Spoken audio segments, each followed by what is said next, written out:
जनतेचा हक्काचा आवाज। एक महत्त्वाचा मुद्दा मांडत आहे। माझ्या फलटण कोरेगाव मतदारसंघातील फलटण तालुका आणि विशेषतः शहरामध्ये कायदा व सुव्यवस्था ढासळत चालली असून त्याच बऱ्याच अंशी त्या ठिकाणचे उपविभागीय पोलीस अधिकारी श्री धस हे जबाबदार आहेत। श्री धस हे सर्वसामान्य नागरिकांशी अतिशय उद्धटपणे वागतात, त्यांना नाहक विनाकारण अपमान करतात आणि खोटे गुन्हे दाखल करून त्याचा मानसिक त्रास देतात। काही दिवसापूर्वी एक फलटण इथे दुर्दैवी घटना घडली।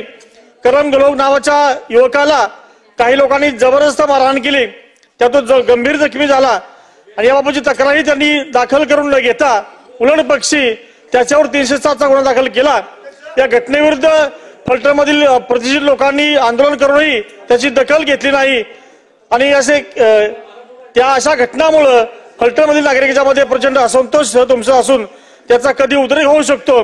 त्यामुळे माझी मागणी आहे की श्रीयुत धस उपविभागीय पोलीस अधिकारी यांच्या जनविरोधी वर्तणुकीची चौकशी करून त्यांच्यावर योग्य ती कारवाई व्हावी अशी माझी मागणी आहे।